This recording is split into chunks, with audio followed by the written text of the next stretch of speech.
From bomb-jamming vehicles and armored transports to the deadliest weapons and elite covert officers, African leaders spare no expense when it comes to their safety. Their security details are so extensive that they resemble small armies. But what drives these leaders to go to such extremes with their protection? Who are Africa's most guarded elites? Join us on this thrilling episode as we reveal the protected leaders in Africa. President William Ruto of Kenya. Kenya doesn't face the same coup problems as some other African countries. The East African nation is relatively stable and has the seventh largest economy in Africa. While dictatorships or constant power struggles don't plague Kenya, it still faces threats from powerful militant groups. One of the most dangerous groups is Al-Shabaab, a Somali Islamist militant group linked to Al-Qaeda. Al-Shabaab has carried out several deadly attacks in Kenya, including the 2013 Westgate Mall attack, which claimed 67 lives. A powerful criminal organization called Mungiki also operates in Kenya's Central Highlands. Known for its violence, the group is involved in activities like extortion, robbery, and murder. There's also the Sabaot Land Defense Force, a militant group of the Sabaot ethnic minority. They've been responsible for numerous attacks against the government and civilians in their quest to seize power for their tribe. Given these threats, President William Ruto, like his predecessor Uhuru Kenyatta, takes security very seriously. Over 2,500 people are dedicated to ensuring Ruto's safety, with the presidential escort unit being the most critical. They're equipped with the latest security technology, including body armor, bulletproof vehicles, and advanced surveillance gear. In Kenya, a road trip for the president is not just a simple drive. It's a carefully orchestrated event with around 20 vehicles and over 100 people involved. This complex lineup, known as the presidential motorcade, has one crucial job: to keep the president safe at all times. At the front of the motorcade is a sleek Mercedes-Maybach S600 Pullman Guard, a luxurious car designed with top-notch security features. This formation, called spearhead or arrowhead, is shaped like the tip of a spear or an arrow, allowing the motorcade to move swiftly and safely, mainly if danger arises. In the middle of this protective formation was the car carrying the president. The exact model of the presidential car can change depending on the president's preference.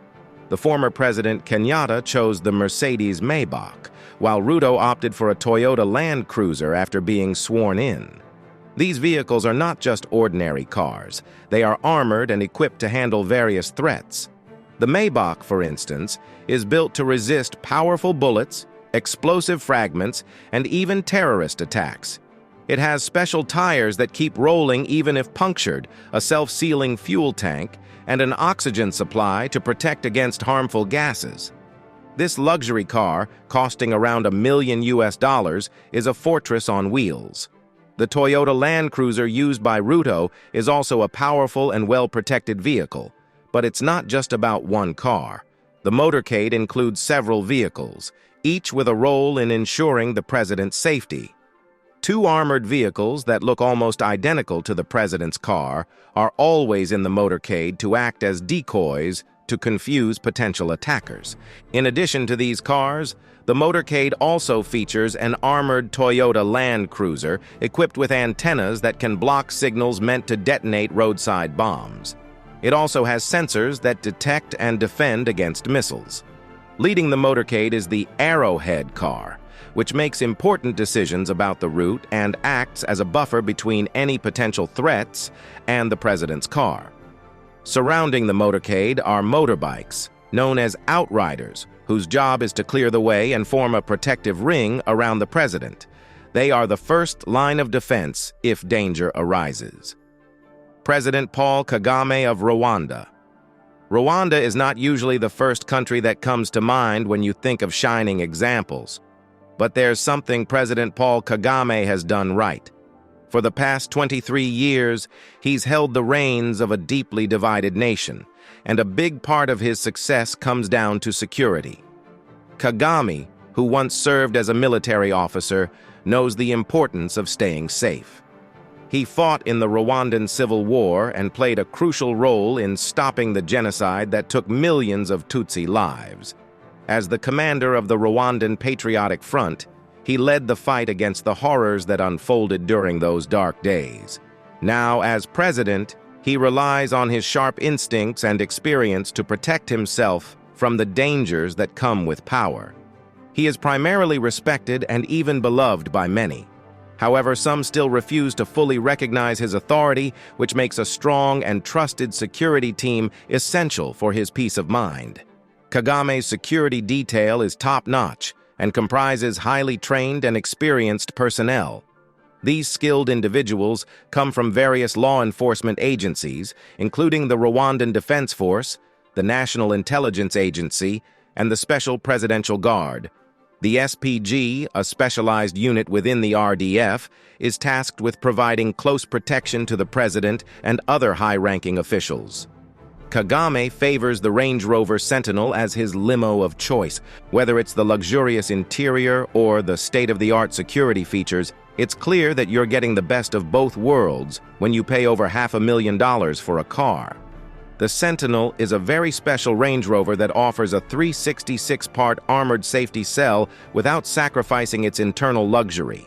It can withstand 7.62 mm high-velocity armor-piercing incendiary rounds, 15 kilos of TNT, and even 2 DM-51 hand grenades from the underfloor and roof. The armored glass provides the same robust protection as the steel armor, meeting the VR-8 standard. Going off-road is essential for a Range Rover, and for an armored vehicle like the Sentinel, it's crucial to escape any threat. It has upgraded air springs, dampers, and anti-roll bars and tuned the dynamic stability control system to handle the vehicle's extra weight. The vehicle also has the highest enhanced performance brakes for a Range Rover to ensure the ultimate stopping power. The president would need every security detail that he can lay his hands on, as he broke his record by winning the July election with more than 99% of the vote, according to provisional results, and some influential people are unhappy about that. The 66-year-old leader won the 2017 election with 98.63% of the vote, higher than the 93% he received in 2010 and the 95% in 2003. Critics argue that President Kagame's overwhelming majority is unsurprising since he rules with a strict and mighty hand. However, his supporters believe these results show his strong popularity, as Rwanda has experienced stability and economic growth under his leadership.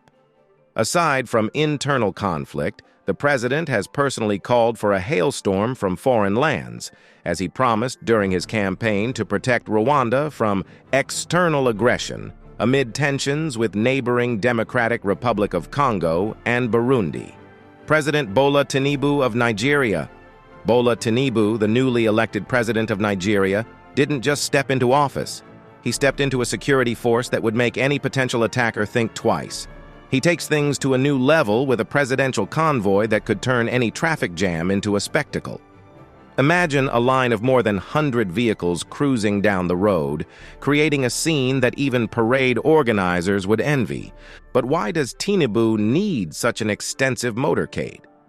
Well, the president has sparked quite a bit of controversy with his grand display. Some say it's his way of making a bold statement. Others think he just wants to keep the conversation lively during those long rides.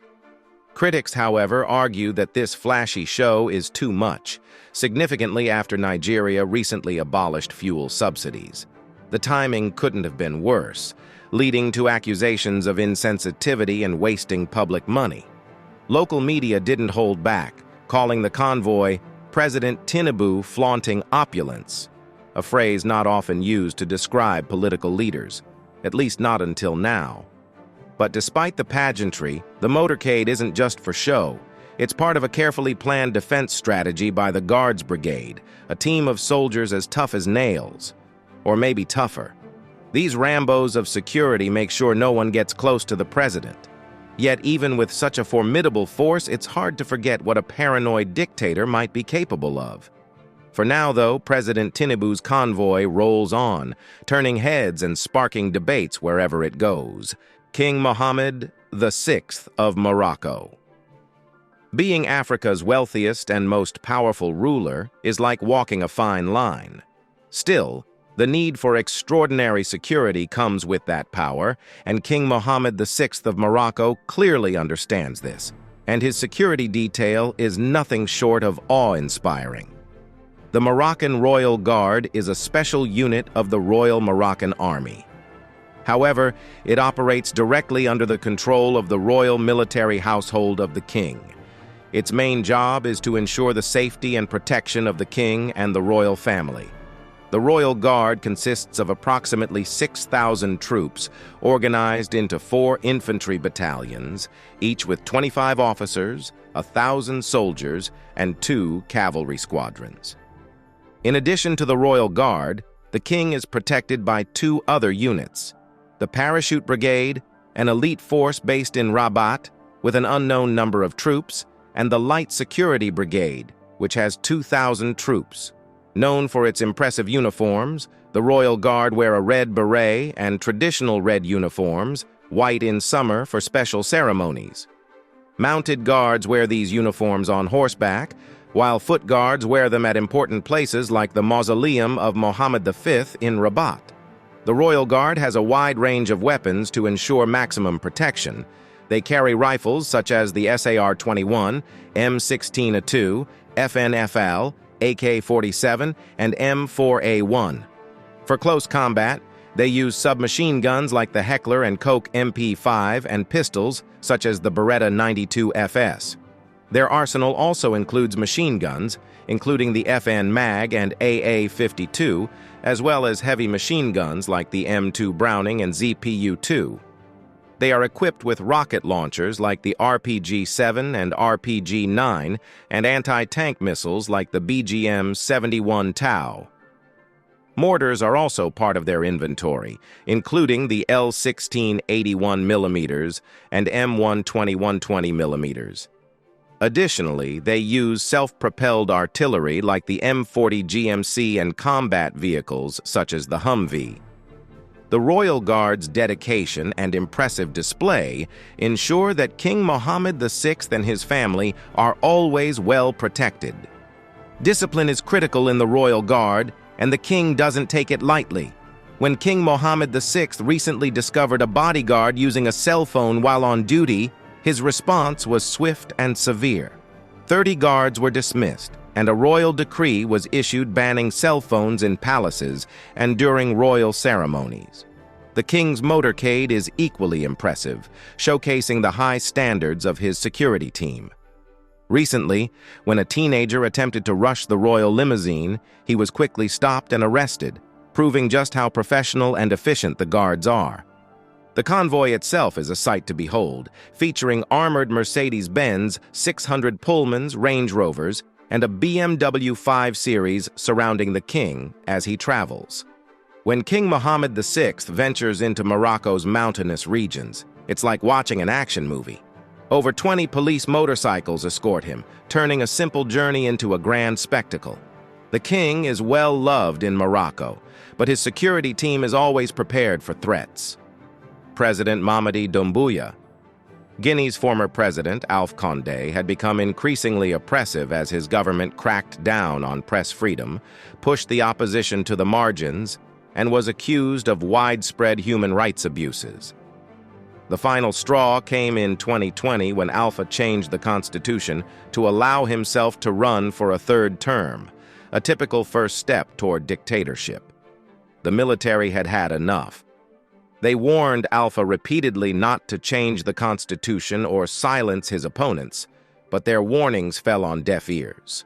So, on September 5, 2021, a group of Guinean special forces, led by Mamadi Doumbouya, stormed the presidential palace, heavily armed. The first gunshots echoed through the streets at 8 in the morning. The battle was brief, and soon after, Doumbouya took control. Though he promised a quick transition to civilian rule, he still holds power 2 years later. Mamadi Doumbouya is a seasoned military officer who has served in the Guinean Special Forces and the French Foreign Legion. He understands the importance of security. While many in his position might ride in limos and private jets, Doumbouya prefers the protection of military trucks, armored Humvees, and helicopters. A heavily armed security detail comprised of ex-French Legion fighters and Guinea's special forces accompanies him wherever he goes.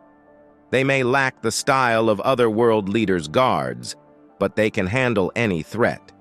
In an attempt to counter future coup attempts, Doumbouya equipped his guards with the latest surveillance and security technology to intercept and prevent any attempts on his life. Just to show how much his life is sought after, in October 2021, just days after he was sworn in as president, an attempt was made to overthrow him. Though the attempt failed, it served as a stark reminder of the daily dangers he faced. Adding to the threat he faces, in the early hours of November 4th, 2023, chaos erupted in Conakry, Guinea's capital, when heavily armed men stormed the Central House prison. Their mission was clear: to free Moussa Camara, the former head of Guinea's 2008 military junta, and 3 other high-ranking officers. The daring escape unfolded just before dawn, leaving residents in shock. Justice Minister Charles Wright confirmed the brazen jailbreak, which occurred around 5 in the morning. Shots rang out in the Kaloum Administrative District, where the prison is located, as the armed men executed their plan. Military vehicles and special forces quickly took to the streets, intensifying security and sealing off the area. Speaking on the radio, Minister Wright vowed that the escapees would be found no matter where they tried to hide. Guinea's borders were closed to prevent the fugitives from fleeing the country in response to the breakout. Moussa Camara and his fellow escapees had been on trial since last year, accused of orchestrating a horrific massacre and mass rape during a pro-democracy rally on September 28, 2009. The atrocities took place in a stadium where Guinean security forces killed 150 people. Camara, however, has denied any responsibility, blaming the violence on rogue soldiers. No one knows what to expect with this ex-junta leader on the loose with his loyals. Also, earlier this year, Guinea's military junta dissolved the government in February. The announcement came through the Secretary General of the Presidency. Mamadi Doumbouya didn't explain why the government was disbanded or when a new one would be established, and this is enough to influence foreign countries to interfere with Guinea's affairs. These actions have been strongly condemned by the West African regional bloc ECOWAS, the African Union, and the UN. While Mamadi Doumbouya seems to have things figured out, Guinea is not safe to move freely. Before we continue the video, let's have our subscribers pick for today. On your screen, you'll see an image of President Paul Kagame, a national hero guarded by over 20 soldiers, as he gives a charismatic salute, but not as eye-catching as Gaddafi's Amazonian guards. In the early 1980s, after Gaddafi resigned as Libya's official head of state, he adopted the grand title of Brotherly Leader and Guide of the 1st of September, Great Revolution of the Great Socialist People's Libyan Arab Jamahiriya. Around this time, he established the Amazonian Guards, a unique all-female security force. Gaddafi believed that having female bodyguards would be a smart strategy, thinking that an Arab gunman might hesitate to shoot at women, thereby making his protection more secure. However, many think this choice was also part of Gaddafi's eccentric personality and fascination with surrounding himself with young, attractive women.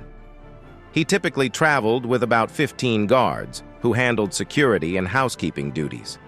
The training for the Amazonian Guards was intense. They received rigorous instruction in firearms and martial arts at a special academy and had to take a vow of chastity before being chosen by Gaddafi. How effective do you think these elite guards were in their role? Share your thoughts in the comments below. President Paul Biya of Cameroon. President Paul Biya of Cameroon has held the reins of power for nearly half a century, and at 91 years old, he has made many enemies, and there have been numerous threats to his life. In 1983, he narrowly escaped a coup attempt, while those who plotted against him were not so lucky and faced death sentences.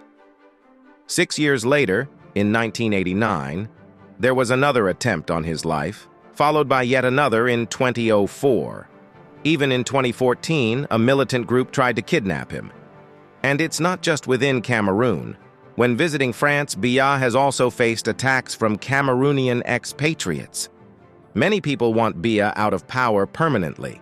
But Biya, determined to stay alive and in control, has built a formidable security team around himself. His motorcade is a sight to behold, featuring horses, motorcycles, and a fleet of ultra-luxurious armored SUVs. At the heart of this impressive convoy is his presidential limousine, a top-of-the-line Range Rover Sentinel, designed to withstand even the most determined attacks. Military special forces manage Biya's security, the Presidential Guard Unit, and the National Intelligence Agency. Around 2,000 highly trained individuals are responsible for ensuring that Biya survives his 7th term as president or, at the very least, dies peacefully in his sleep. Though Biya has faced significant controversy and opposition within his own country, he remains influential. Still, he then might need more security details because a storm of violence raged on across the country, touching the lives of countless innocent people. For 6 long years, the northwest and southwest regions of the country, where English is spoken, were caught in a brutal conflict. Armed groups clashed with government forces, and civilians were often caught in the crossfire. Villages were raided, people were kidnapped, and lives were lost. Despite President Paul Biya's claims that many of these armed groups had given up, the violence showed no signs of stopping. By mid-2024, over 638,000 people had fled their homes, seeking safety wherever they could. More than 1.7 million people desperately needed help, struggling to survive in a world turned upside down. Schools, once a place of learning and hope, became targets of violence. Since 2017, armed separatists have enforced a cruel ban on education, attacking schools, students, and teachers.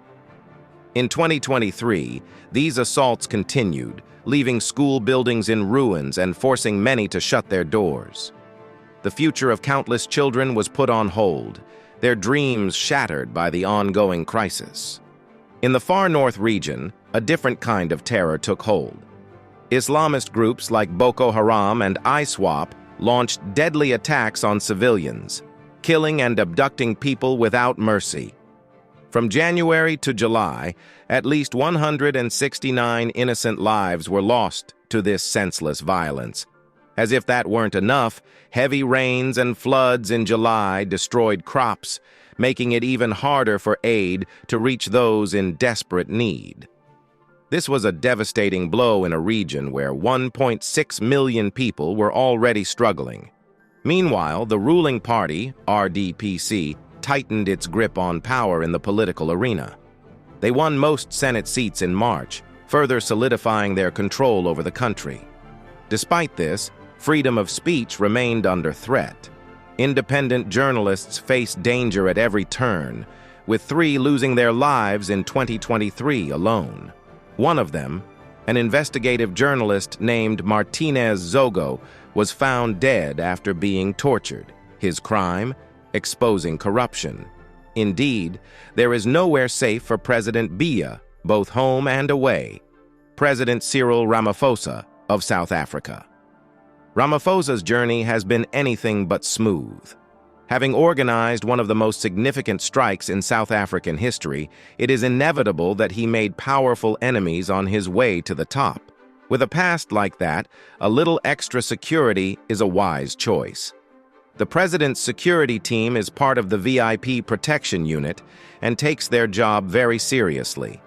Known for their brutal, no-nonsense tactics on the road, these guardians have earned the nickname the Blue Light Brigade. Unlike his predecessors, Ramaphosa prefers a custom-made BMW over the traditional presidential vehicle. Why does the president prefer BMW as his car of choice? The first reason is the luxurious comfort it offers inside, but even more important is its security features. One of the most crucial security features of the BMW is that it's bulletproof, which is standard for all presidential cars BMW supplies worldwide. It also has an advanced collision detection system. This system monitors lane changes, detects collisions, and alerts the driver if something is wrong. The car has sensors that can detect toxic gases, seal off the cabin, and provide up to 2 hours of oxygen. The fuel tank is protected with a self-sealing compound that can close up if a bullet strikes. Even the tires are unique, with dual layers that can withstand bullets and keep the car moving. The presidential motorcade is nothing short of a spectacle. Still, it's not all fun and games. In South Africa, the Blue Light Brigade has been a topic of heated debate for a long time. These motorcades, known for their flashing blue lights, are meant to keep high-ranking government officials, dignitaries, and VIPs safe and moving smoothly on the roads. But there have been severe worries about their impact on road safety, abuse of power, and unfair treatment under the law. Even if the president's enemies are not after him, those of the Blue Light Brigade would be after the motorcade. In response to public outrage, there have been calls for stricter rules and more accountability within the Blue Light Brigade. Some suggestions include setting strict speed limits, controlling sirens, and following traffic laws. There are also proposals to improve driver training and impose harsh penalties for violations by brigade members. However, a recent incident involving SAPS officers shocked the public and brought back concerns about the Blue Light Brigade. A video of the incident shows armed officers involved in a violent altercation with a Gauteng driver and 2 others. The dispute, which seems to have started over road issues, has raised serious questions about the training, discipline, and accountability of officers in the Blue Light Brigade. The video, widely shared on social media, shows a disturbing scene where officers use excessive force. They are seen physically assaulting the people involved, even though there is no immediate threat or reason for such aggression. This incident has left many people angry and worried about the conduct and professionalism of the police, who are supposed to keep the peace. The South African president is well protected thanks to his escorts, needing protection themselves. President Emmerson Mnangagwa of Zimbabwe. Robert Mugabe, the ruthless dictator who took control of Zimbabwe in 1980, ruled with an iron fist for 37 long years. Under his leadership, the once promising nation spiraled into ruin. By 2008, Zimbabwe led the world, not in prosperity, but in inflation. The Zimbabwean dollar became so worthless that at the peak of the crisis in November 2008, inflation soared to a staggering 89.7 trillion%, rendering the country's currency obsolete. Despite the suffering of the people, it took the Zimbabwean Defense Force until 2017 to muster the courage to oust Mugabe from power finally. But instead of ushering in a new era, they installed his vice president, Emmerson Mnangagwa, in his place, a move that left many Zimbabweans disillusioned and frustrated. Given his precarious position, Mnangagwa, much like his mentor Mugabe, spared no expense regarding his security. With a history that includes surviving a coup, assassination attempts, and even an explosion at a political rally, it's no surprise that Mnangagwa's security team is the talk of the town. To say his security detail is thorough would be an understatement. The Presidential Guard, an elite unit of the Zimbabwe National Army, was initially created in response to attempts on Mugabe's life. Over the years, it has evolved into a formidable force equipped with high-tech radio technology, armored vehicles, and an army of agents always ready to protect the president. Mnangagwa's motorcade is far from your average presidential convoy. With its armored limousines surrounded by heavily armed bodyguards, it resembles a military parade more than a routine commute. The president's security has been shaken up of late, starting with the attempted bombing at a political rally. On Saturday, June 23, 2018, Zimbabwe's ruling party, ZANU-PF, gathered thousands of supporters for a campaign rally at White City Stadium in Bulawayo. This rally was especially significant because it was President Emmerson Mnangagwa's first in Bulawayo, a place the party hadn't won since the 2000 elections. The atmosphere was charged as President Mnangagwa finished his speech and began to leave the stage heading toward a VIP tent. But suddenly, a grenade exploded, shattering the calm. The blast created a thick cloud of smoke, knocking people to the ground and sending the crowd into a panic. Despite being close to the explosion, Mnangagwa was unharmed, and his security team quickly whisked him away as chaos erupted around them.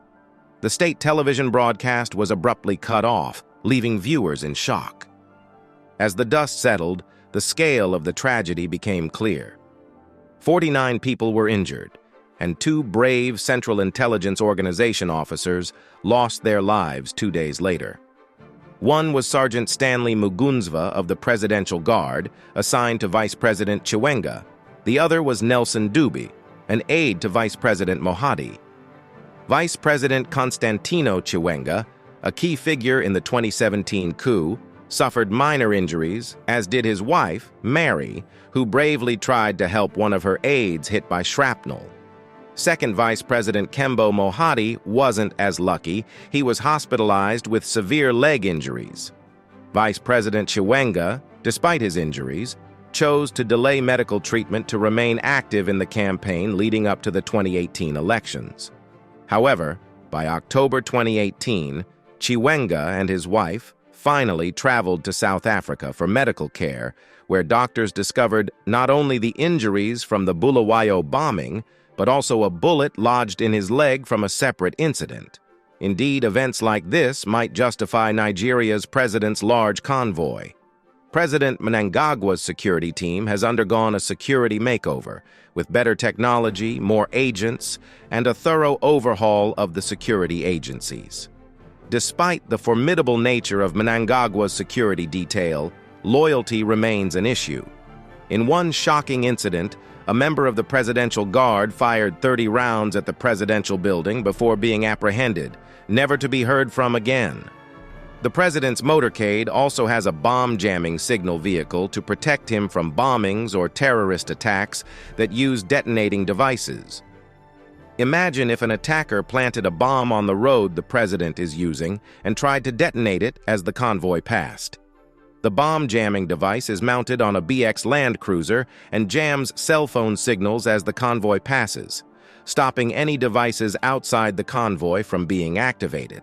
It's estimated to be no less than $1 million.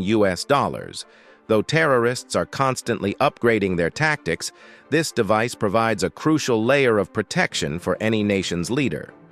President Alassane Ouattara of Ivory Coast. Alassane Ouattara's rise to the presidency was surrounded by many controversies, such as how his presidential election led to one of the bloodiest civil wars of the 21st century. Despite the controversy, Ouattara held on to power and won the civil war. The president required an extraordinary security detail to keep his seat during the bloody war. Ouattara is always surrounded by heavily armed guards wherever he goes. 10 security guards are constantly by his side, while snipers are stationed on rooftops. In recent years, high-tech military-grade weapons have been purchased to secure Ouattara's grip on power in Ivory Coast. His presidential motorcade is a sight, with several heavily armored Humvees, a dozen motorcyclists, and mounted machine guns. President Alassane Ouattara is under constant threat, not just from the outside, but also from within his own country. His security forces work tirelessly, surrounding him at all times. Recently, the tension escalated when security forces surrounded the homes of opposition leaders who rejected Ouattara's re-election and vowed to form a transitional government. At 78 years old, Ouattara won the election by a landslide, but the opposition boycotted the vote, claiming that his bid for a third term was unconstitutional.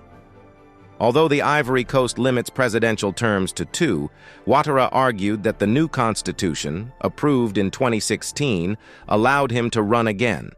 Just hours after he was declared the winner, with over 94% of the vote, the justice minister accused the opposition of assault and plotting against the state. He warned that all options are on the table, signaling that the government was ready to take strong action. The opposition, led by Pascal Affi N'Guessan, announced plans to create a Council of National Transition to establish a fair and transparent election. N'Guessan warned that keeping Ouattara in power could lead to civil war.